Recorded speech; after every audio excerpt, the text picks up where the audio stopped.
you know Lerner pretty well from playing him last year, but it seemed like he played at a really high level today and broke right off the bat and kind of stayed in front the whole way.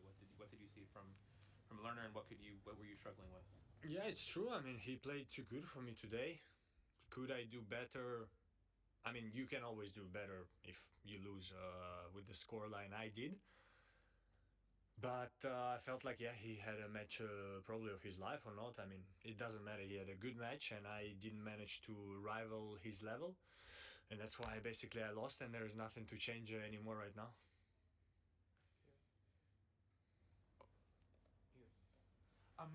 Daniil, how are you? Do you feel like how would you compare your level today to what it was a year ago when you played Lerner? Oh, it's a very tough question because it's a completely. Honestly, I cannot answer because I would probably say in general I'm playing much better.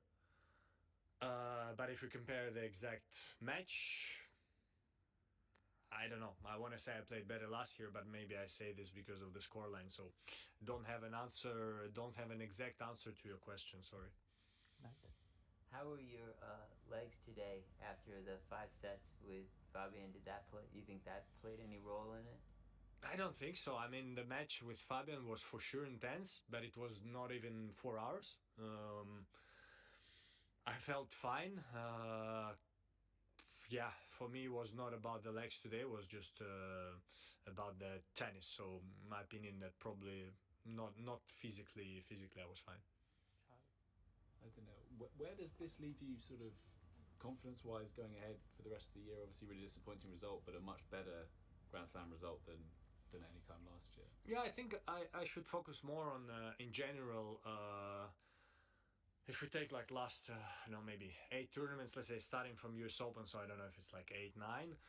I played great. I beat a lot of players. I played great against some top players. And in general, I was going far in the results. And even here, I won 2 very tough matches against opponents who played well, Halis and Fabian. So I should try not to focus on this exact match, which was not good because I mean he outplayed me, so that's not a good feeling. But I should focus more on the general picture and just continue working the way I did for the last tournaments. And again, if I manage to play good, beat all the players I have beaten in all these tournaments, I can get where I want. Of course, it's unfortunate to finish a Grand Slam like this when I was feeling well and confident, but it is what it is. Hey Daniil, tough one today. During that stretch of 11 games in a row that he won, what was going through your head? I was just trying to win one more, and the one I won was not easy. I don't know if he had a break point, but for sure it was a couple of deuce points. I mean, I was trying to figure out what can I do to kind of disturb his level that he had at this moment. And I do want to say, I guess I did something because it became 4-3. And I even felt like, you know what, 4-3, it's small chance. And then, well, there was not a big chance finally. But that's how I am, no matter the score. I try to win one game at first, maybe one more after. The matches can turn a bit more probably in women's tennis, but in men's tennis as well, we saw some crazy things. So I just try to say to myself, like, till the last point, try to fight. And then the last point was not for me this time. Tamani? You've obviously spoken really highly about Lerner after your previous matches, but I'm curious, did this even surprise you, what he was able to kind of produce the whole match? In a way, yes, because yeah, I mean, he played great.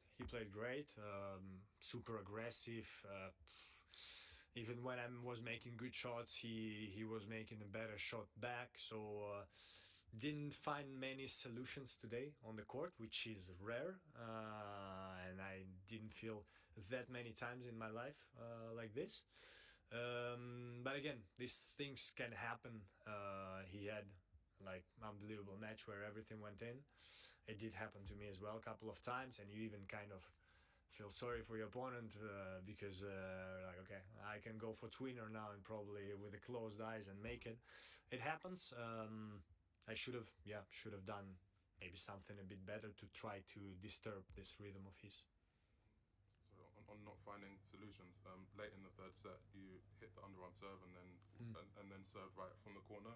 I interpreted that as you not really knowing what to do. How did you feel at that moment? Yeah, I mean, I always have this in the back of my mind, right? Because what I did by this is I just tried to do something to, as I say, throw his rhythm off. So you can take like a medical timeout, but I didn't want to do it. So I was like, you know what, maybe underarm, maybe something like this. But I felt like that's not the exact solution in the long run today. So then I came back to the normal position. And again, I don't think if I would go all the time in different positions on the serve, that would change much today. When you analyse your game at the moment, what's the main difference now between now and when you were getting to the back end of Grand Slams?